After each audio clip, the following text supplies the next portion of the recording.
Hello दोस्तों, आज की कहानी है एक थी वैश्या भाग 11।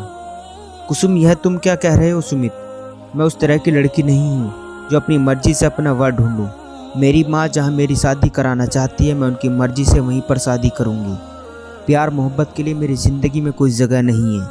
सुमित, मैं जानता हूँ कुसुम तुम इस तरह की लड़की नहीं हो, लेकिन मेरी बात का विश्वास करो, मुझे तुमसे सच्चा प्यार हो गया है। आंखें खोलता हूँ तो तुम्हारा चेहरा दिखाई देता है, आंखें बंद करता हूँ तो तुम्हारा सपना दिखाई देता है। हर घड़ी हर पल तुम्हारा ख्याल रहता है। दीवानगी की हद से ज़्यादा तुम्हें चाहने लगा हूँ। मैं तुम्हारे बिना नहीं जी सकता कुसुम, नहीं जी सकता। तुम आराम से सोच विचार कर जवाब देना, लेकिन मुझे तुम्हारे जवाब का इंतज़ार रहेगा। कुसुम, बहुत अंधेरा हो गया है, अब हमें चलना चाहिए। सुमित, ठीक है, चलो चलते हैं। दोनों अपने अपने घर चले जाते हैं। शिल्पा रवि के पास फ़ोन करती है और कहती है, रवि तुम्हारे लिए खुशखबरी है, पिताजी हमारी शादी के लिए मान गए हैं। तुम बस कल अपने घर वालों को लेकर रिश्ता लेने आ जाओ, उसके बाद हम जल्दी से जल्दी शादी कर लेंगे। रवि, शिल्पा, मैं तुमसे अभी शादी नहीं कर सकता। शिल्पा, लेकिन क्यों? रवि, क्योंकि मेरी शादी से पहले मेरी बड़ी बहन रीना दीदी की शादी होगी। इसके बाद कहीं जाकर हमारा रिश्ता होगा। शिल्पा, लेकिन रवि, रीना का तो रिश्ता जहाँ से भी आता है वो ही मना करके चले जाते हैं। ऐसे में तो हमारी शादी बीच में ही लटकी रहेगी। रवि, देखो शिल्पा, मैं तुमसे बहुत ज़्यादा प्यार करता हूँ, शादी भी करना चाहता हूँ, लेकिन मेरी मजबूरी है कि मुझसे पहले मेरी बहन की शादी होगी। तुम बात क्यों नहीं समझ रही हो मेरी? कल रीना दीदी को देखने लड़के वाले आ रहे हैं। भगवान से प्रार्थना करो कि वह रिश्ता तय करके चले जाएं। उनका रंग काला होने की वजह से उन्हें कोई पसंद नहीं करता। वह दिल ही दिल बहुत दुखी रहती है। भगवान करे ऐसा हो कि कल जो लड़का रीना दीदी को देखने आए वो हाँ करके चला जाए। शिल्पा, भगवान ने चाहा तो ऐसा ही होगा। रवि, अगर ऐसा ही हो हम सब के लिए बेहतर है। अच्छा, तो मैं फ़ोन रखती हूँ। कल मेहमान आएंगे तो इस वजह से मुझे शहर में जाकर कुछ खाना पकाने का सामान लेकर आना है। माँ ने मुझे लिस्ट बना कर दी थी। तुम्हें कुछ चाहिए शहर से? अगर कुछ चाहिए होगा तो मैं लेता आऊँगा। शिल्पा, हाँ चाहिए। रवि, क्या? शिल्पा, मैं बस यही चाहती हूँ कि तुम खैरियत से वापस आ जाओ, इसके अलावा मुझे और कुछ नहीं चाहिए। रवि, यार अजीब लड़की हो तुम। लड़कियों को अगर झूठो को बोलो कि तुम्हें क्या चाहिए तो फ़ौरन बतलाती हैं मुझे, लिपस्टिक, पाउडर, गहने वगैरह, लेकिन तुम हो कि तुम्हें कुछ चाहिए नहीं होता है। शिल्पा, मैं इन सब चीज़ों को क्या करूँगी? मेरी असली गहने तो आप ही हो रवि। मुझे तो बस अपना रवि चाहिए। रवि, आई लव यू मेरी जान।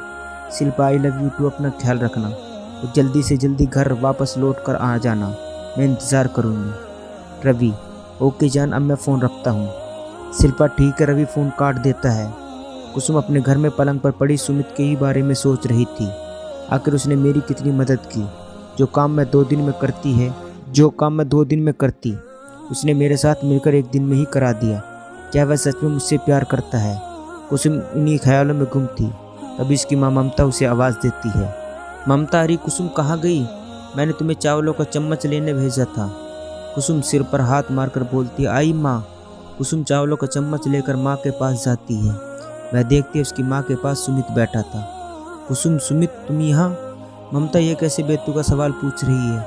हरीश के चाचा का घर है, यहाँ चाहे जब आ सकता है। क्या तुम नहीं जानती रमेश भाई साहब और तेरे पिताजी कितने अच्छे दोस्त थे? कुसुम, मेरे कहने का वह मतलब नहीं था माँ। सुमित, अगर तुम्हें मेरी बात बुरी लगी हो तो मुझे माफ़ कर दो। सुमित, अरे पगली, मुझे क्यों बुरा लगेगा? मैं जानता कि तुम एक अच्छी लड़की हो, तुम कभी किसी का दिल नहीं दुखाना चाहती।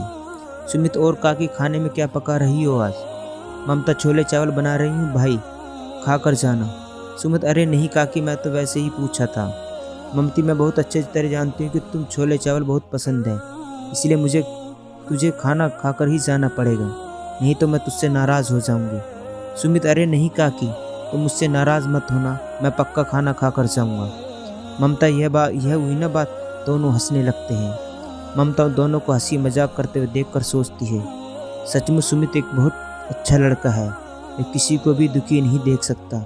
जहाँ पर भी जाता है हर किसी के चेहरे पर मुस्कुराहट बखेर देता है। न जाने मेरी माँ आखिरी बार कब हंसी हो, मुझे यह याद नहीं, लेकिन देखो सुमित ने मेरी माँ के चेहरे पर मुस्कुराहट वापस ला दी है। मैं अपनी माँ को हंसता देखकर कुसुम बहुत खुश होती है। उसकी आंखों से आंसू झलक पड़ते हैं। ममता, कुसुम तुम्हें क्या होगा, तुम क्यों रो रही हो? कुसुम आंखें साफ करती हुई, नहीं मामा, रो नहीं रही हूँ। वह तो मेरी आंखों में कुछ गिर गया है जिसकी वजह से आंखों से पानी निकल आया है। क्या होगा आगे जानने के लिए कहानी का अगला भाग जरूर देखें।